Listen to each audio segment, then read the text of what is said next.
Welcome back to Cast Me to Hell with me, Seb. And me, Robbie. And we return to the Body Snatcher season after saying it was the end of the Body Snatcher season, and we changed our minds. Yeah, just when you think it's all over. Yeah. We drag you back in. We drag us back in. We yeah. drag us back We're straight back.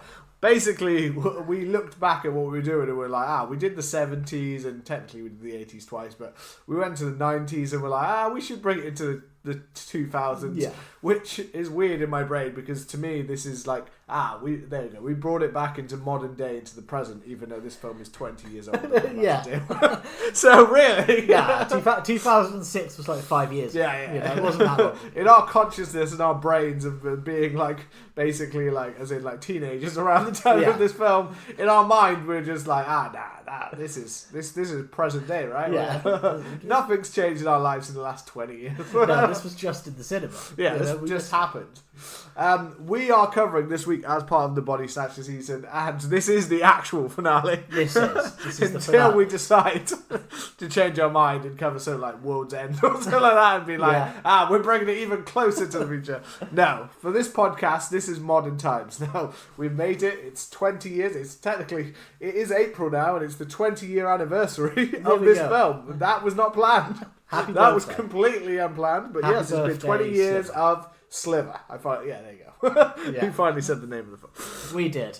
James Gunn's Slither. James Gunn's directorial debut as well. Was it? Yeah, I always thought that he directed Scooby-Doo, but he was just the writer. Just the writer. He was just the writer. So he was a writer for a long time. I just didn't know it was his first film that he'd actually done. Yeah, and obviously he's gone on to do a hell of a lot more since with the Guardians of the Galaxy. Isn't he doing like DC stuff now? He's in charge of DC now. He is the complete control. That's where a dude that goes from being like a little indie if you know Trauma, like the old horror stuff, like he used to do some of that stuff and like direct little parts of that. So he came from that kind of guy to being like a comic book nerd who basically now runs a comic book. Yeah. That's a pretty good trajectory considering his directorial debut was an absolute flop at the cinema. Yeah. This film they thought was going to be bigger and had a fairly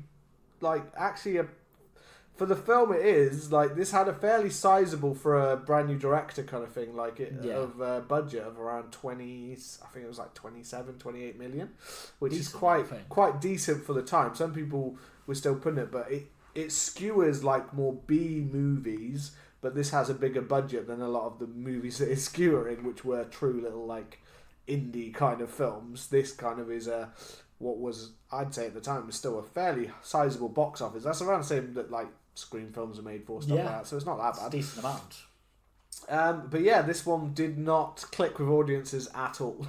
Well, I mean, I'm not overly surprised. No. I mean, when you look at the cast, it's headed by Nathan Fillion, who I think he's a great actor, and I like seeing him in a lot of stuff. But unfortunately, he doesn't quite have that kind of leading man. He's in a kind of niche. Of he's if there's any actor out there who I can think of who would fall into, he's like cult fan friendly. Like he's the ultimate cult casting of like certain roles. It's Nathan Fillion. They fill him in where he's always put in for roles like Nathan Drake in like Uncharted films. And he's always put in these roles, but he's never casted it because he's never been big enough. I don't think in terms of a cinema kind of view. He's a very quite big in TV roles, but again he's had loads of cult TV series that have been cancelled and people love it. So like he's probably got the most amount of things that's like people know him for like cult things that were cancelled or films that didn't do that well until now when because he's such good friends, I think, with people like James Gunn and people like that, he now is like in a position where he can be like, I can be, Green Lantern and things like that. Yeah. Well, another thing I was thinking of that he's in, which is a good film, far better than the first, but it didn't kind of do well, if I remember, is White Noise, The Light. Yes. Which is another good film. I've never seen the second one. I've only seen the Michael Keaton original. Well, I watched the Michael Keaton original the other day, and I always remember that I'm thoroughly unimpressed with it. I remember seeing it in the cinema and being thoroughly unimpressed with it. But The Light, I remember watching and being like, this is actually good. It actually has something happens in this film. You know? But back to Slither, I even remember this film being advertised in the cinema. Yeah, I remember seeing the posters and stuff, but I never saw this film. This is the first time I ever viewed it. I tried to watch it a few times, and I've always seen clips of it and seen snippets. Like, very famously, I remember the scene where the woman is like huge in the barn. Yeah. But I somehow never sat through it and watched the whole thing. No, I'd never seen it either, because I thought it starred Alison Hannigan out of like American Pie and How I Met Your Mother and things like that, because I thought that was her head in the barn, because she looks just like the woman, like when she's all giant and bloated, because it's like this ginger hair coming down. I was like, she's in that film. I was like, no, she's not. This is a completely different actress. Yeah. But it's.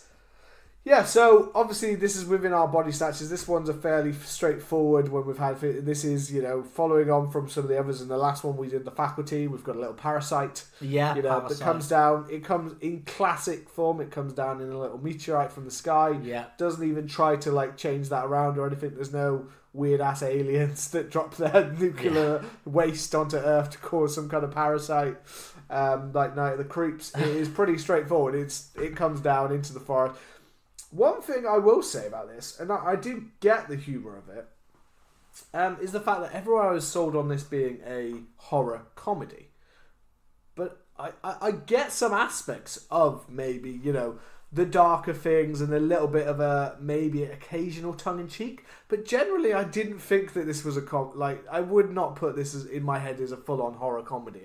I get it from a kind of a black comedy, kind of like the way it's like, I don't know, fucking with expectations of people maybe. Yeah. But I wouldn't, like, the amount this is sold is like a straightforward, like, this is a horror comedy. I expected actually, even James Gunn, to be fair, to this to actually be more on the nose, kind of funny in a kind of over the top way or things like that, which I actually didn't think it was. Yeah, it kind of never, especially when you look at James Gunn now, when you look at some of the films he's done more recently, stuff like Guardians of the Galaxy, for instance, which is very heavy on that MCU quip humour. Yeah. But that does feel like his kind of vibe. But he's quite good at like skewing like the expectations of what people might have for people, and he's quite good with characterization. He did another film called Super with Rainn Wilson. Yeah, I've heard of it. I watched that a long time ago. But again, that was like superhero, but it's like, what if someone actually decided to try and be a superhero? So it had like loads of over the top gore humor and things like that, because it's like, well, a dude's going out with a wrench. If he hits someone with a wrench, dude's gonna fucking skull's gonna cave in. You know what I mean? Like things like that. It was over the top, but it had a somewhat serious undertone where you could take it seriously enough. So that's kind of what I expected here.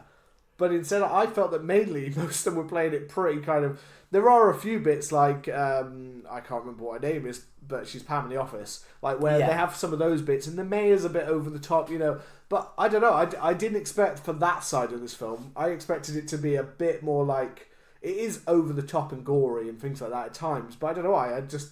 It didn't come across to me as like fully comical to me. It actually came across mainly just like, it's just a bit of an over the top gore horror. Maybe that's just because we've had so many of those in the last 20 years. Yeah, maybe you burnt out a little bit. Yeah.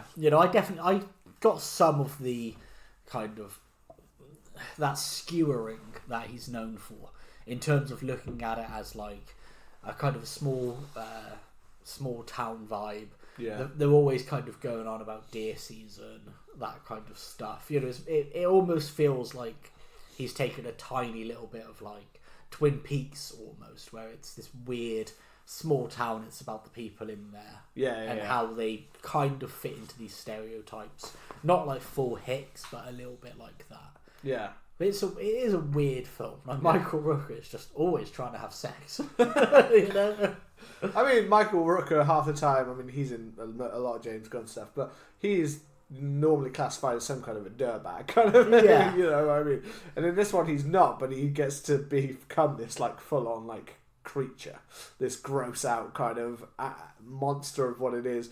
I mean, it's weird, because it starts off with the idea that he's meant to be this full-on, like, he's married to Elizabeth Banks character. Yeah. His name is Grant. Yeah. It's just weird. But that's what I mean. It's that weird humour. It's not like overly funny. It's just like somebody being called Grant. Yeah. Odd stuff. I definitely get some of the humour. So it's just I expected it to be a little bit heavier on it, and I felt it was light enough that it almost felt that mainly it was taking it actually pretty seriously. Yeah, for me. So he's like with Elizabeth Banks' character, and everyone in town just believes that the only reason she's with him is because he literally like had money and she had nothing. Yeah. So they got together for that reason. And so you just automatically assume that he is a bit of a dirtbag. So when he goes out to like a bar and he goes home with starts going home, but then they kind of balance on that by being like he's just like he doesn't actually go with her. The random skank he meets in the bar. Well, he doesn't fully he goes with her, but then changes his mind. He's like, I can't do that to thing. So weirdly tries to show you that he's not a complete asshole monster, but then at the same time, then he quickly becomes when we get our parasite kind of thing. There's a lot of setup and stuff, but in some for some of the characters in she's a teacher and stuff like that, and we get to know who the sheriff is, and you've got the whole it's a quiet town because the one cop's just basically chatting on while Nathan Fillion's sheriff is just asleep in a car. We have these little setup bits, but it moves pretty fast into the parasite coming. But I like how everybody kind of knows each other, Elizabeth Banks and Nathan Fillion have a classic will they won't they small town romance. Grant has they were high school crushes kind of thing. She had a crush on him because he was her babysitter or something like that. So everybody kind of is in everybody's business. And I don't know. I like the setup. I like how Grant kind of slowly becomes a little bit deranged after he gets. What is it? He gets stung. It shoots it shoots into his chest. It's like reverse Alien almost because it literally digs its way into his chest, and then we get an X-ray view of it going to his brain kind of thing. So we see the parasites taking over his brain. So you get that change, but I like the slow kind of transformation we get here. It doesn't get quite. It's kind of odd because it starts as very much a Body Snatcher movie, and it is a Body Snatcher movie, but then towards the third act almost starts to feel more like a zombie movie than it does a full-on Body Snatcher movie. They're very close in their what they are kind of thing. There's just something about the movements of them later on that feels a bit more we go into a little bit. It's very Romero kind of zombie almost in some ways, some of the thing. I know that one of the major things I did read about this was that Night of the Creeps. That at the time when this first came out, loads of people were calling this out saying it was just a rip-off of Night of the Creeps, which I don't really get. I get the slug things. It's the slug I get that it's meant to be going for some kind of horror and stuff like that, but it's off-kilter. It's a bit weird in that. It is. I just mean people would. I read that people were literally treating it it's a straight up rip off of the thing, and it's not the same story. It's not. No. It's not about creepy aliens. It's not about two random high schoolers trying to get with a hot girl. It's not the same story at all. It's a small town kind of thing, but there's no big hanging dong of a sheriff. No, you know what I mean? And it's also got. I think James Gunn said his inspiration is actually more of Copperbird's The Shivers and The Brood, which seemed more natural. That's again before Night of the Creeps, and Shivers had about parasite creatures kind of thing, kind of compared to those, and The Brood with the whole linked minds of the creatures. I don't think I've seen The Brood. The Brood's quite cool. The Brood's quite cool, but more obviously it's not so much parasite. It's more like werewolf kind of thing. Or creatures that you call them. But that's got that linked mind, which I think is a real cool element of this film. Of the fact that when we start getting more parasites later, you start to see more of a how it is all a hive mind of the one original kind of guy. Yeah, that is all Grant. Grant is the one controlling all of them, even though it's not Grant. Well, I mean, I like Grant's deterioration, and I love in the early part where Grant kind of sets up that weird room in the basement where he's he's just hoarding meat, and he's buying steak after steak and dog meat. I feel like this descent that he has and this kind of changing. That's probably my favourite part of the film. I really like that part as he starts to change, and you start to notice his skin starts to look drier, and then it starts to bubble up and things like that as we change. You get several shots of like just missing dog posters start to appear all over town. As we get to know those kind of disappearances, we also then get, obviously, the bit that I found, which was where I wondered how far, obviously we've got dogs dead, but we didn't, like, it was more just, you see them disappear. We haven't, like, thought, apart from later seeing some massacred dogs, we don't get, like, a full-on, like, dog. This was where in my mind I was like, because I know that James Gunn's background and trauma and things like that, which pushes a lot of boundaries, and then Super kind of pushed it up, like, but his newer stuff obviously is more, like, commercially friendly. I was wondering in this early one, like, how far is it going to push certain things, kind of thing, because we had the scene when Grant, instead of going after his wife, so he's still somewhat in control there, because he goes to his wife almost like, you're like, to make love. Well, he has the make love scene, but then he has a scene where he looks like he wants to eat her in the shower. And then, like, because he gives her the best sex that she's ever had. Basically, like, the parasite is good at it. The parasite knows how to it adds a couple of inches or something like that, I don't know. But he has that scene, like, when he stops from going towards her in the shower, like, he's looking at her like she's a meal in the shower kind of thing. And then he turns away. And then we get that scene where he goes to the house of the one he met in the bar. And then that's where I was like, so how, like, because the second he opened the door and he's got a child, like a toddler in his hand, and his like thing, I was like, how far are we? How, like, where are we pushing this to? Because to be fair, the first thought on your mind with her is that you think he's going to eat because he just wants to eat new things. Yeah, of course. So you're thinking he's tried dog and he's tried steak and it's not working and he wants to eat flesh or something like that. So it seemed like that's where it was going. So then when he opens the door and it's like there's a child and her there, you're like, oh fuck. Yeah, where's this fucking going? No, like, because you got that, and then even when he's like, because even when he brings out his little tentacle, not a sexual way, not a sexual. This isn't hentai. That's not his own thing. Yeah, he brings a little tentacle out of his chest and it like goes towards her and starts like basically. Well, it's weird because at first I thought it was meant to be sucking her insides out. That's what I thought. Yeah, I mean, and now we know that what you learn that that's not the case because it looked like he was literally going to drain her. I kept expecting her her body to just start breaking down, but I was like, what's going on? Like, she's not changing. Like, we're just continuing to see this like very sexualized almost. It is shot almost in a way of it's meant to be like a sex scene, but it's not. It's a twisted, again, that's I guess a twist on the idea of it. But you've also got the kid there, so you're like, oh fuck, what's going to happen to the kid? Like, what are you going to do? We're going to see him go over to the kid. Is his kid going to be like the dog? Is he going to eat this kid? What's going to go on? And the other thing is James Gunn I'm guessing purposely decides to hold off and saying anything about the child. They start searching for the mum and stuff like that, but they say nothing about the child until way later in the film and finally go, the child's fine. It's like, oh, okay. Well, I guess that's it. He's probably trying to keep it, because I think it's a 15, Yeah. And he's probably trying to keep it 15. Yeah, it's not as dark as he killed the child. Yeah, I killed the child. Killed the child, it's fine. I mean, I wasn't expecting to see the child get eaten. I was just expecting maybe like that. The implication of a child. The implication of going over the cut and you'll be like, that child's dead. That child's dead. Yeah. I feel like that scene where he just, he takes her to like the barn and shackles her up. Yeah. And starts feeding her like meat. Yeah, just throwing meat so out. Gross, and you start seeing, that's after you see that huge missing dog side. And you're just like, so that's just a pile of dog meat. He's got a sack as he drags it to her, like, there you go. And she just starts eating ravenously all of that meat. And you're like, shit.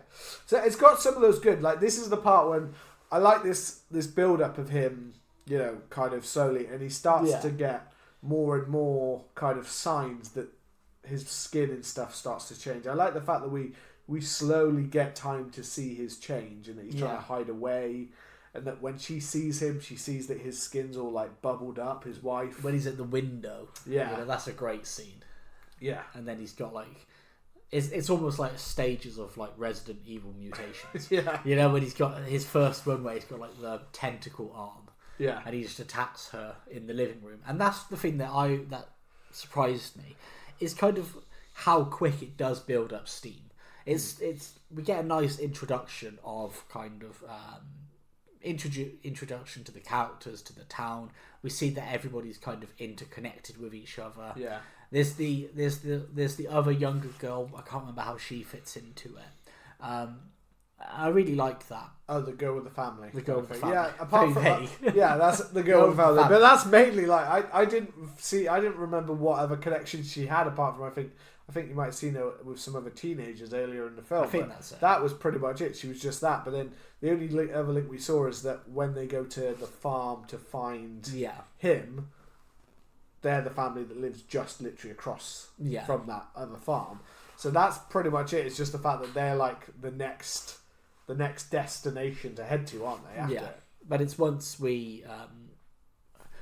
Grant starts to evolve, whichever way you want to see it, then it starts to pick up a lot quicker. Like I was always thinking things are going to go down like this kind of investigation route a little bit more, and then it's got to ramp up towards the end. But quite quickly, Grant's got a fucking tentacle, and then once that happens, and they see him in the house, and Nathan Fillion's trying to gun him down. And then that speed, I quite like. That's the one part I quite liked.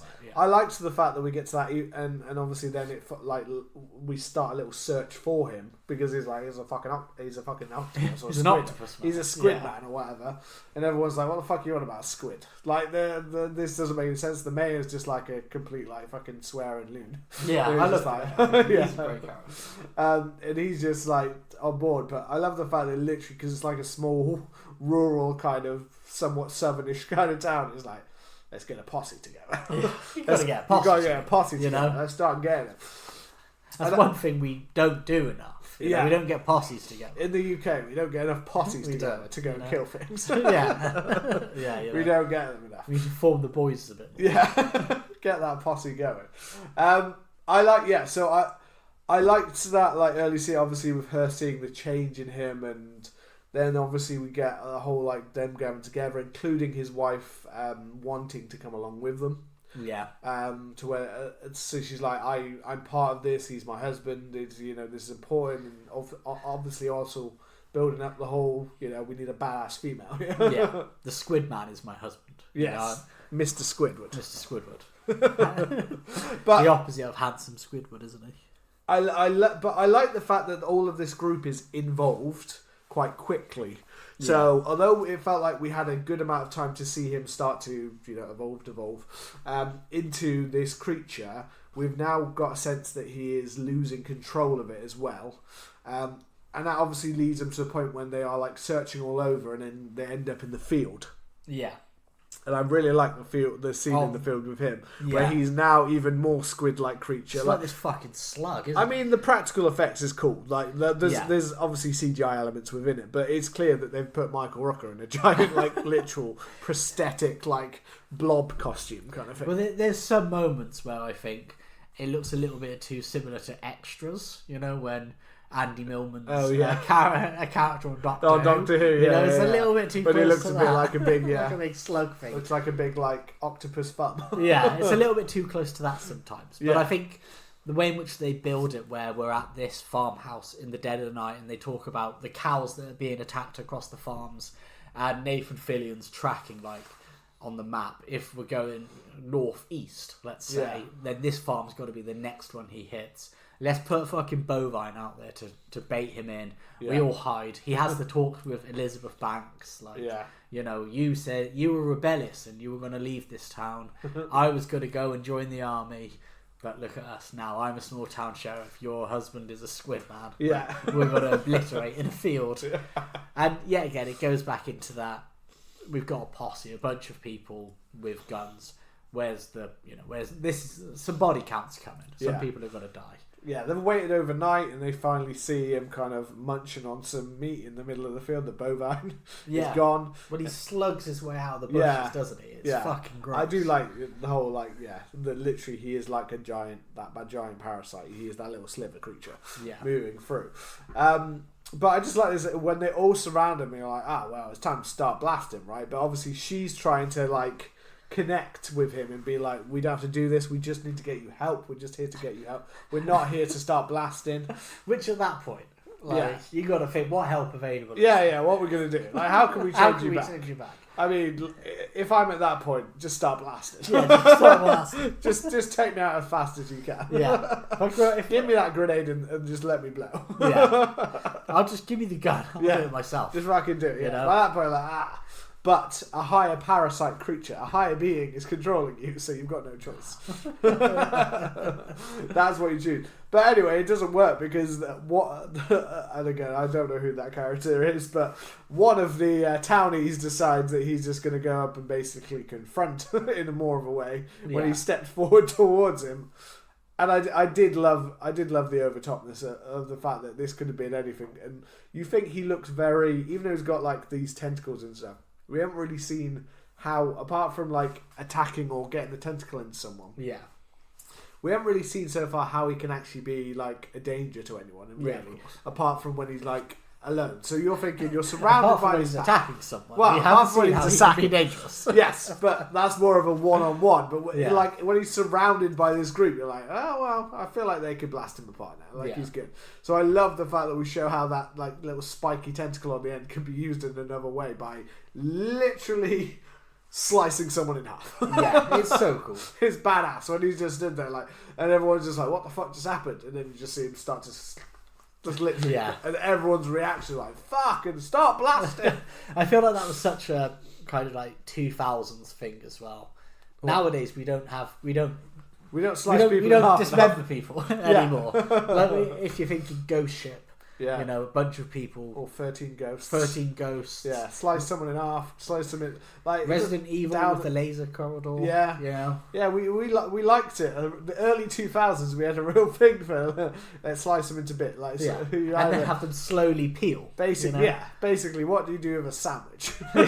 How many ways can we cut a sandwich is how many ways we can cut someone up. Yeah. With lasers and knives and ropes and wires and whatever else. Anything can do it. And little tentacles.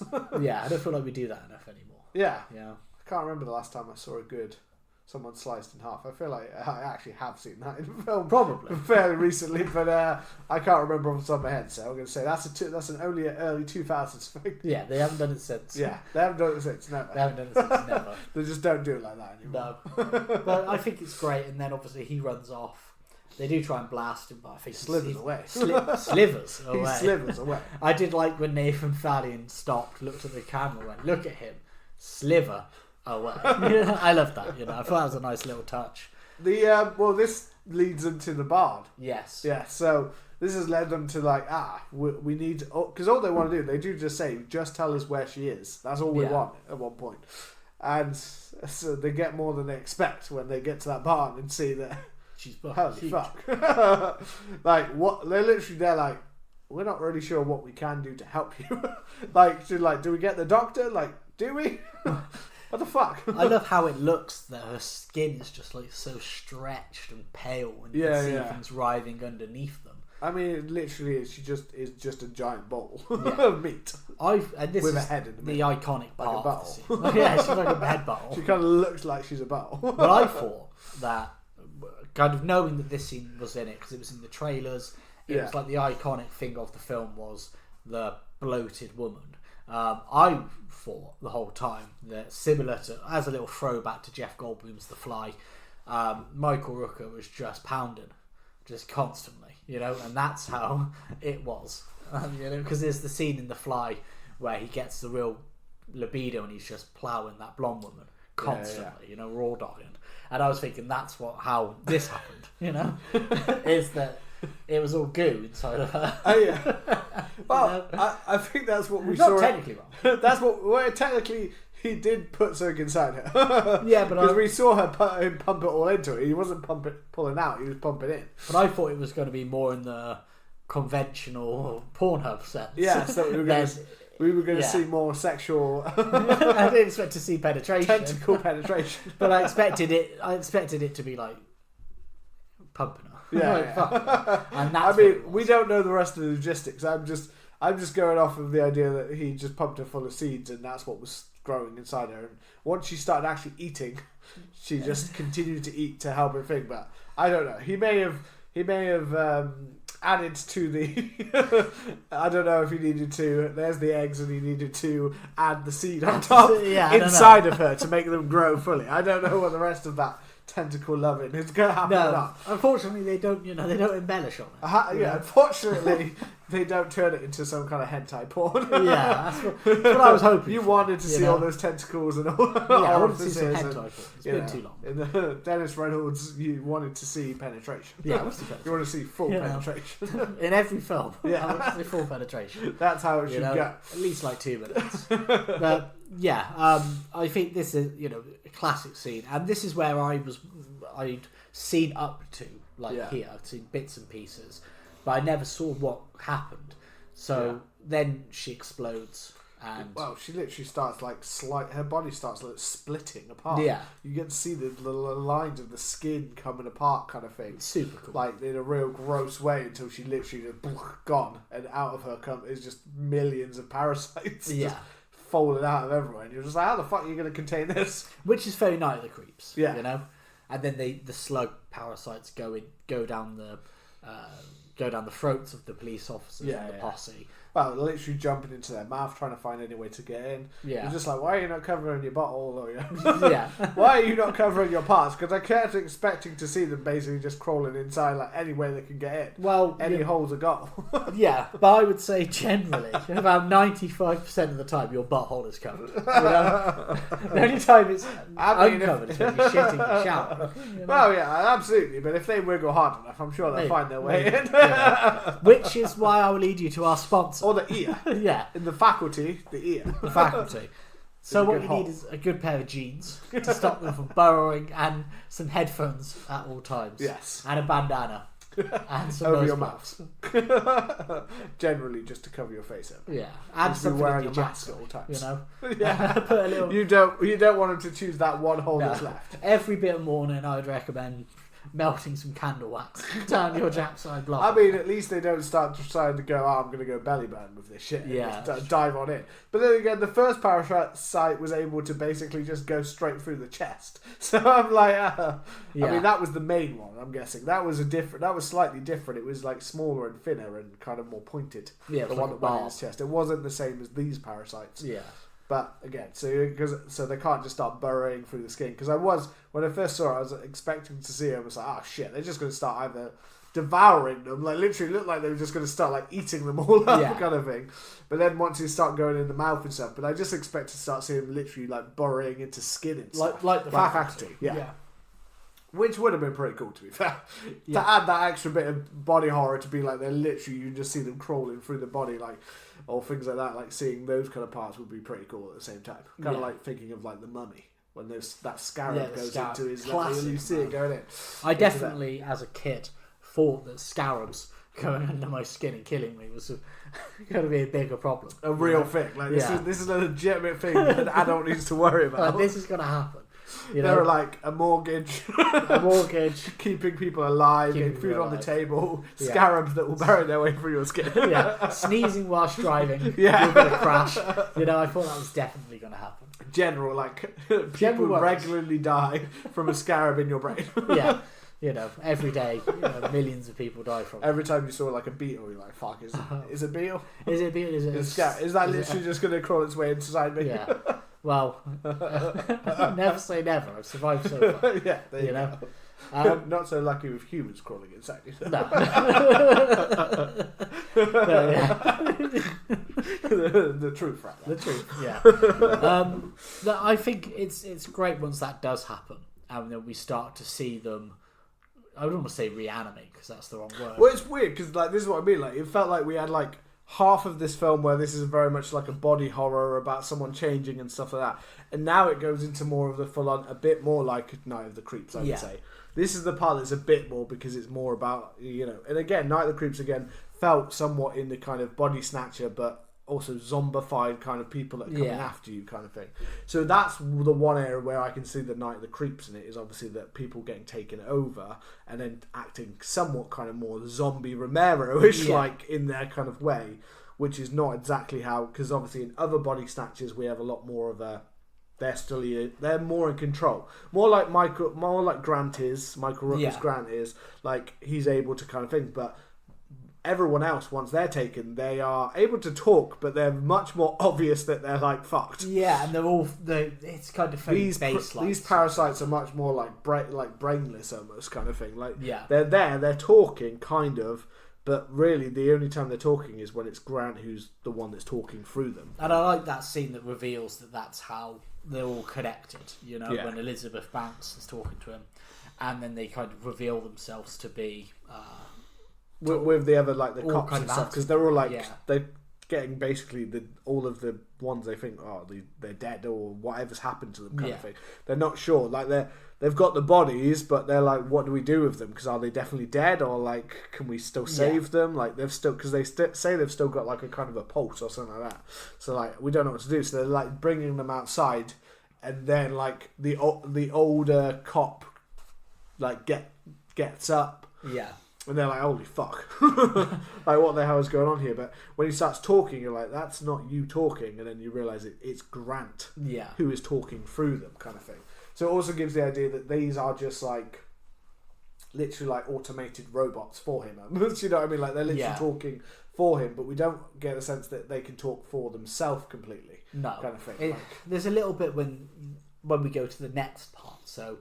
You know, after this, they think that if they kill Grant, the others will be destroyed, and they kind of go off to follow through that plan.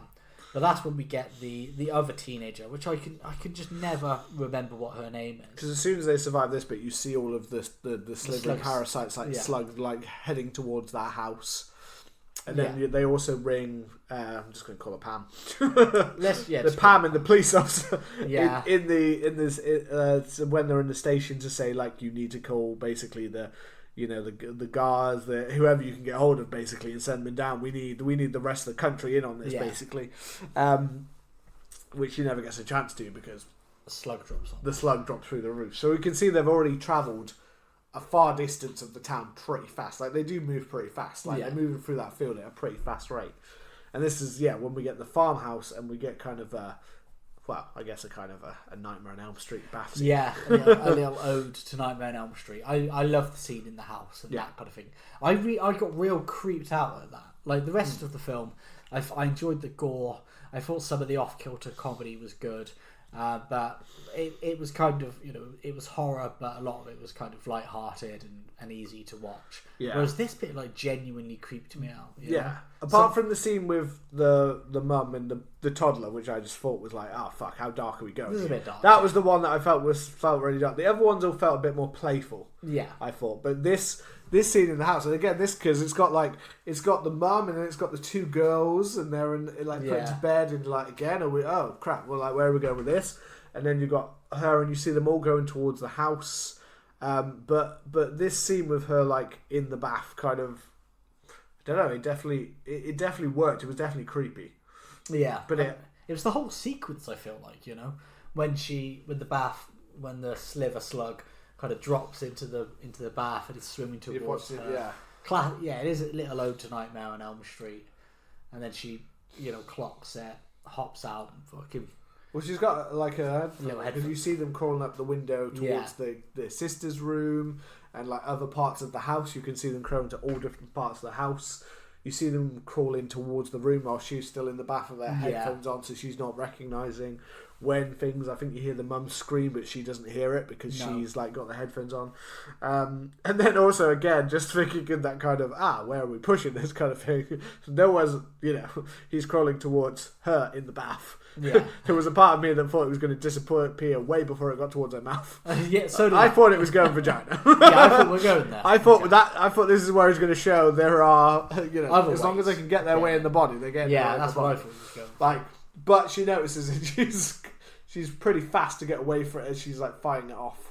But it's the whole scene where she's running through the house and they're literally swarming all over the place, and you can see them above her and around. Like it's quite not clever the way he shot some of it. I think because there are ones she doesn't even notice that are like there, and you're like, fuck.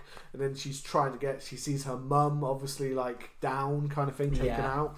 She goes into the room and sees the sisters like. Well, she's literally having to hammer the door like in the most like she's got like a horse statue or something. Yeah. And she's like just hammering down at the door like bit by bit, and you're like, fucking hell, like by the time you get in this door, they're fucked. Yeah.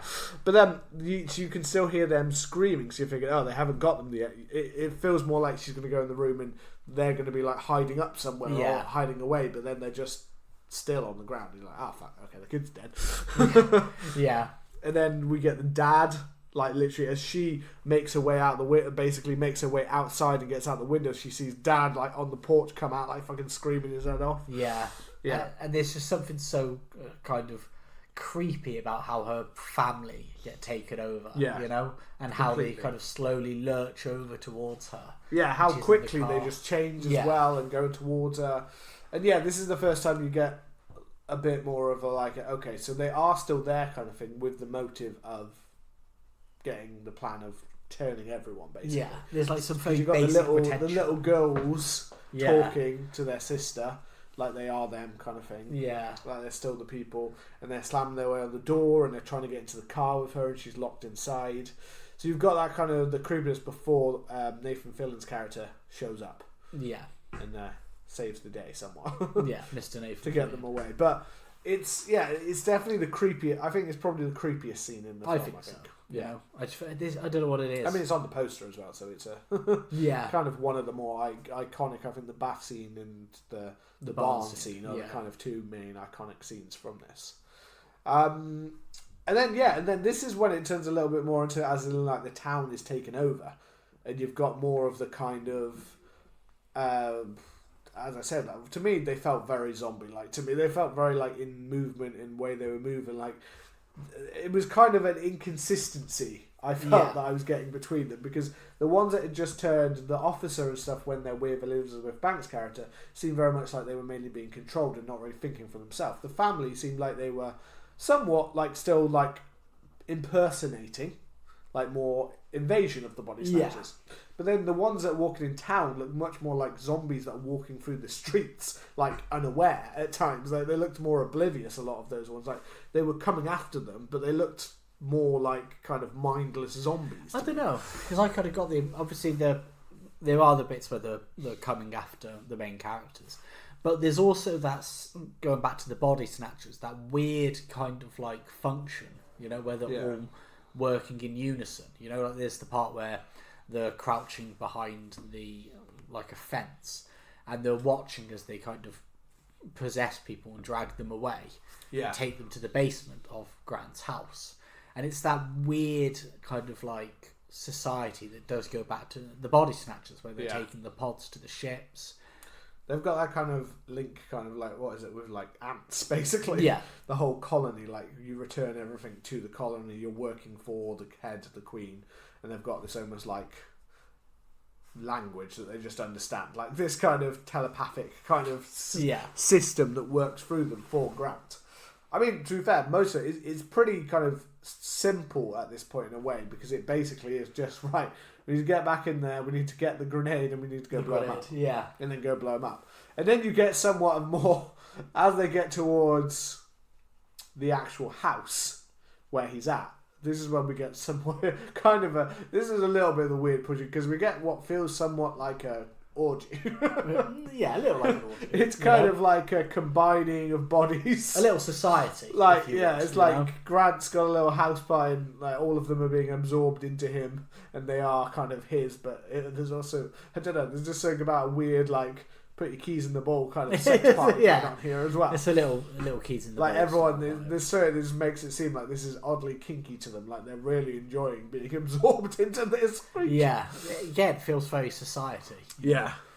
Naked bodies. There's a definite, like, one thing like I do, like, you can tell that, this is what I mean, you've got all of these different themes and genres and links, but you can tell that he's definitely, you know, James Gunn's, the amount of ones that have like influenced him, and the amount of love of like horror films, I think in general, of these different creature features and things like that. Like, you know, whether it, like you said, Society, or whether it's the Dave Cronenberg kind of stuff, or whether it's even stuff like, I think there's even you could take for things like The Stuff and things like that. Those kind of weird, obscure kind of like creature features, or like monster movie like that are just thrown in here, where you can see a bit of like the bigger, more known ones like Craven and Romero and stuff like that in here. There are even shots that remind me of Carpenter style shots, like The Thing, and we've got some kind of Thing-ish kind of bits in there.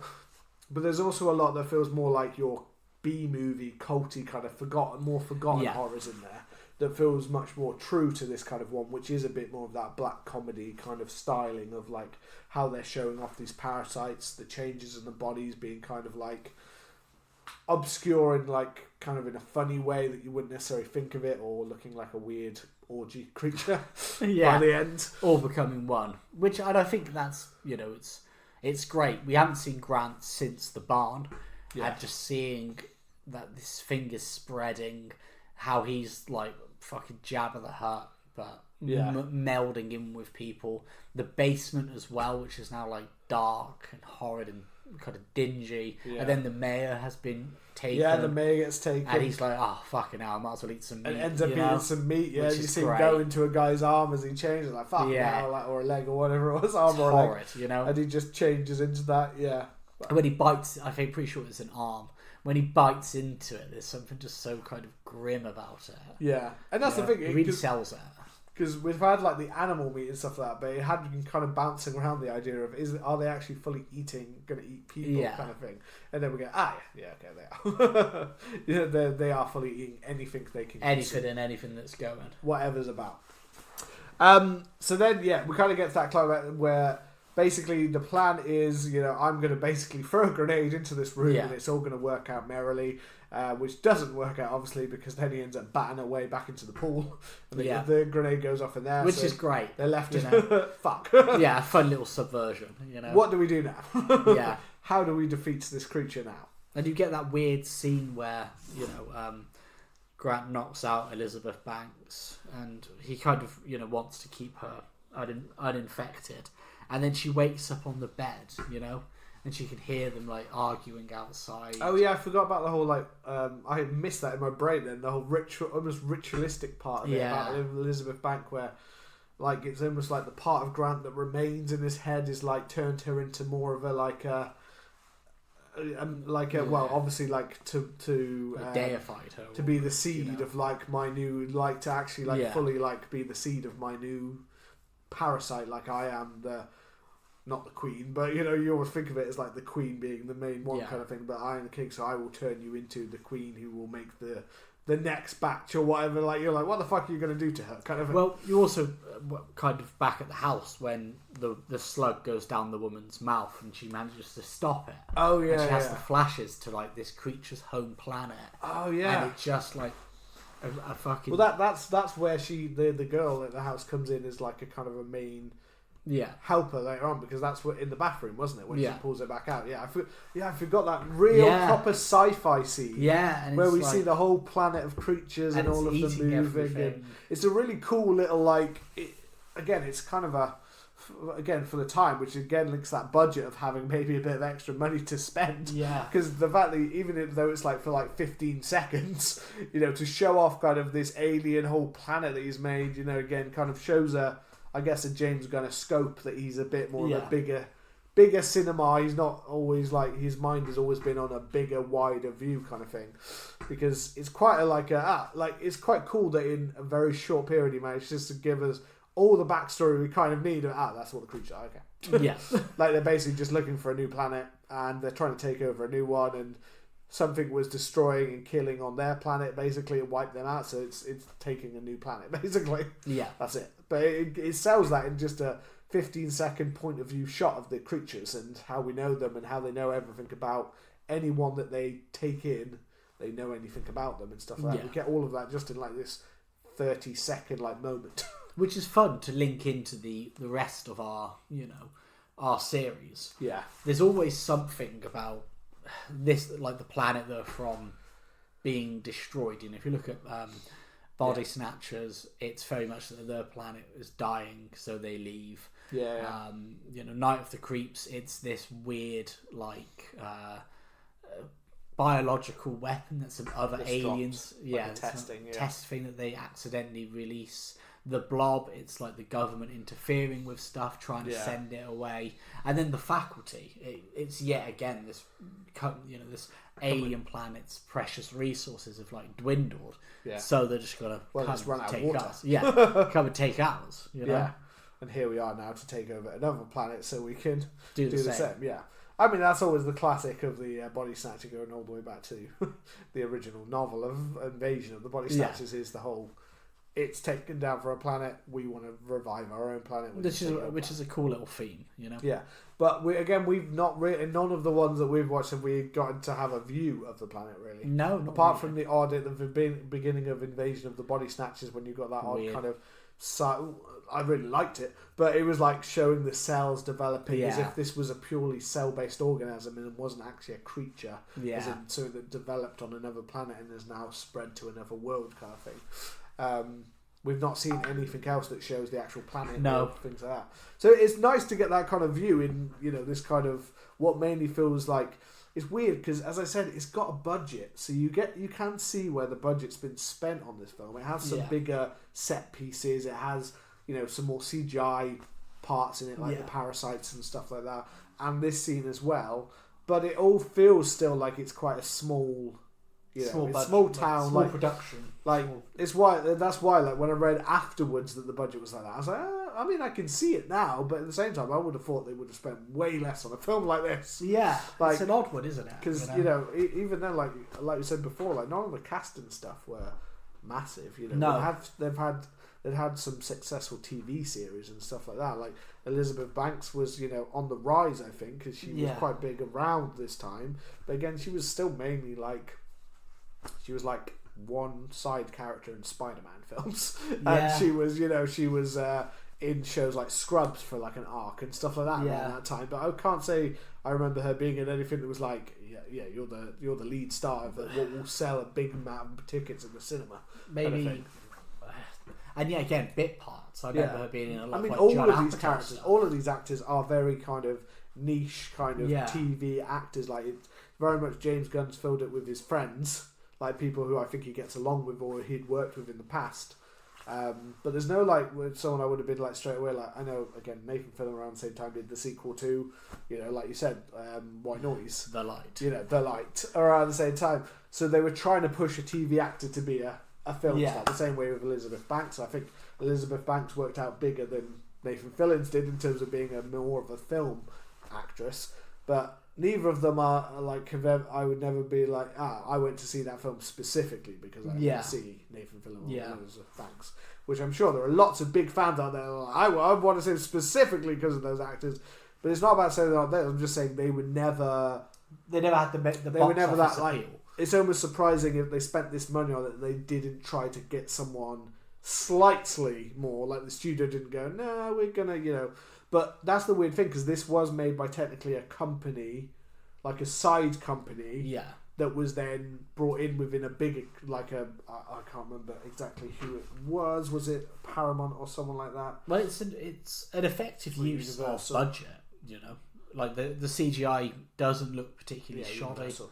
It's not as kind of like big and bombastic as other films were around this time, but no, it looks good. It looks passable. The performances are all good. The sets are good. The costumes are good. The gore's good. So I think it's an effective use of its budget. It is, yeah. It's just I believe it was because it was Gold Circle Films who were the lower kind of that made this, and then it was brought within. They thought, this would be quite. So it was used within Universal Pictures, who just distributed it. But a lot of people say that Universal basically ended up just kind of going bulking on it and going, we're going to let it out, but we're not really going to. They tried to spend that. That's why it says on Wikipedia there was 15 million budget, but from what I read, basically once they'd spent all of the stuff on it, it ballooned to much bigger, to the point where they kind of just release it. Just get it done with. It's going to be it's not it's that production company's failure. It's not us. We just distributed it. We're brushing this film to a side kind of thing, which is too bad because it's an enjoyable film. It's just understandable within horror when most horror films, make 50, 60 million pounds. Yeah. To make something of that size, especially these kind of ones, like even with successful films, they've never been like massive money makers. Yeah. I think The Faculty might be one of the bigger earners of any of the ones that we've done, and even then that was still considered a disappointment compared to because it was meant to be very Scream. Yeah. So it's just an odds that with some of these films that sometimes they don't go, well, maybe it's not going to quite make that money for these kind of films, because a lot of the horrors don't, unless they're really niche or specific supernatural ones or some slashers or stuff like that kind of thing, don't really like some of the biggest budget horrors like ever, and still they've still only made I think for a lot of horror films 200 million is that's a lot of money for what I mean. Yeah. With Scream 7 making the second biggest slasher of all time, and Halloween, the 2018 one, being 200 million, and for them for a horror film to do those numbers is fucking hell, that's wild. What I mean? That's mad. Horror films are not the films that are making 500 million at the box office, especially as they have smaller budgets as well. Yeah. Generally, and they have around those kind of things, because most horror films normally only come in a budget of around about, depends on what we're talking about, but if we're talking about more mainstream ones, they'd normally still only be about somewhere from 10 to 30 million, 40 at max, kind of thing. So it's kind of mad. Let's talk about the end. Let's get it done. So I like the end of this. I feel like there's a lot of these films where the end doesn't, the juice isn't worth the squeeze sometimes, but I feel like mostly with this one, it's good. I feel like seeing him in his kind of Jabba the Hutt version, when he can't really speak, he can only kind of growl and hiss his ways across. I thought that, Nathan Fillion might have died in it. When the tentacles kind of I thought he was gone. Into him, and then starts putting the parasite in him, and he hooks it up to the propane. Yeah. I saw propane and propane accessories. When he sets it up to the Hank Hill. Yeah. And because it looked like he was, because of the way he gets stabbed, it looks like, oh fuck, he's dead. He's gone. And then obviously you get the explosion as well, so you think it's all good, but luckily for them, he goes for a bit of more of a nicer, she's been through some shit, she deserves to have another man to go to now. Because that's the way. That's the way to sell it. That's the way it happens, isn't it? Yes, that's the way. You must, if you lose your man, you must have another man to replace him as soon as he's dead. As soon as possible, literally, have the implication that as soon as you're healed up, we'll be banging. That's as soon it. as it's done. There you go. I didn't really like my husband that much anyway, so let's get to banging, shall we? Let's just do it. And and then we get a little post-credit scene where the cat investigates the remains and gets infected new parasites, which is that's kind of one that pops up in quite a few of these kind of ones of an animal, a cat or a dog. There's, in fact, was one of the ones we did have a cat. Is there a cat? Was it Night of the Creeps that has a cat at the end of it? No, Night of the Creeps has Tom Atkins. No, it has Tom Atkins come out of there, but I thought there was a part when you see a creature go into towards a cat or something like that as well in that one. I don't know, maybe. I think he just falls down. I'm sure one of these other ones we just watched had something like that, a cat or something. It was just this. You're just remembering a film that you watched. I'm sure there's definitely another one where it had an animal or something. Do we follow a cat at the end of Night of the Creeps, but then it goes over to the cemetery? I can't remember. No, that was just a slug.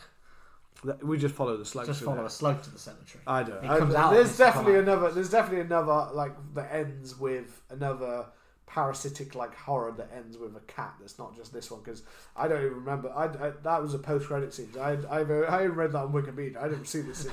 So I can physically see a scene, but it can't be that. I didn't actually watch that scene. I think you just have a good imagination. I think you just imagine it. This is quite a theme with with these Body Snatcher films. The Faculty was the only one that didn't have a post-credit tease or anything like that. To have a little bit of it. You didn't still fully alive. You know, I mean, I'd fully, but like, if it wasn't for the fact that the main one dying seems to kill them, which is always the way of this, because otherwise you'd be like, how the fuck are you going to contain? There's literally there's parasitic slugs. They can be anywhere now. They just got like they can be wherever. So you have to have the trope within this genre almost to be like, if you kill the main one, the rest of them die. They die. Because otherwise you're just like, well done, you killed that one, but what about all the other They're still here. There's fuckers everywhere. There's literally that woman shot out like literally like 1 million of those slugs.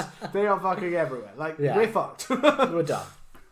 Shut off, quarantine the America, because otherwise the rest of the world is getting slugs, but they can go in water, so actually, you're fucked. Yeah. Unless they don't like salt water. In which case, yeah, we're okay.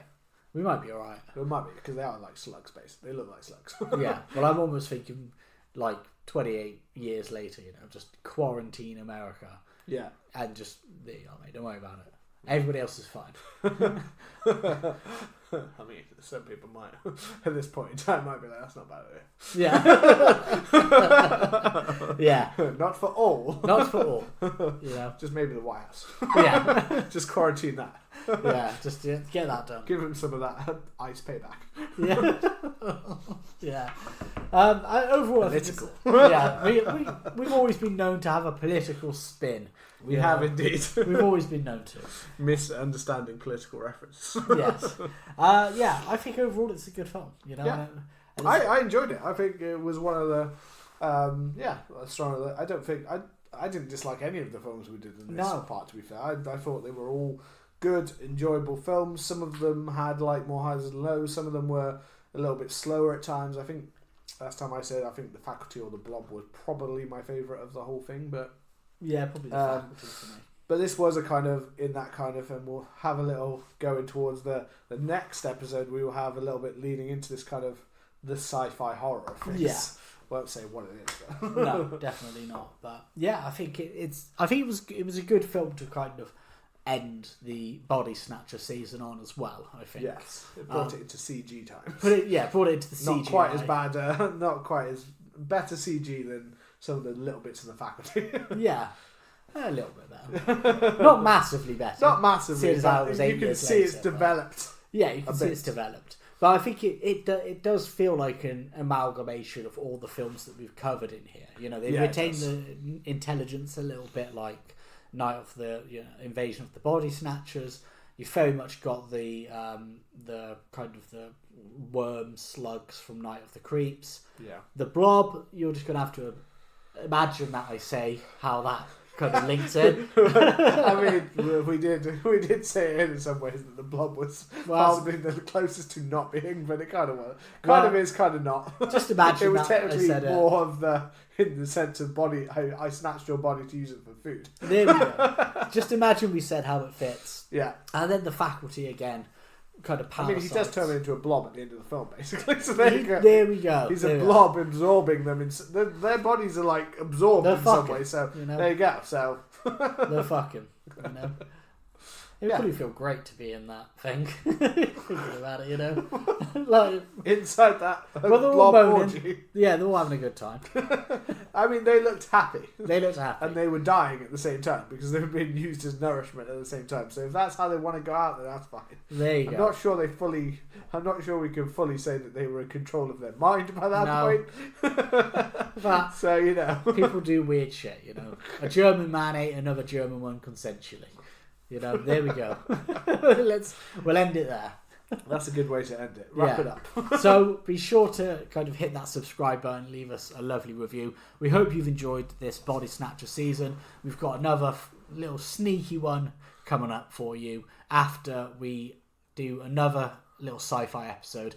Be sure to let us know your thoughts on Slither. You can find us on Twitter and Instagram at CMDH Podcast. As always, play us out, fellas.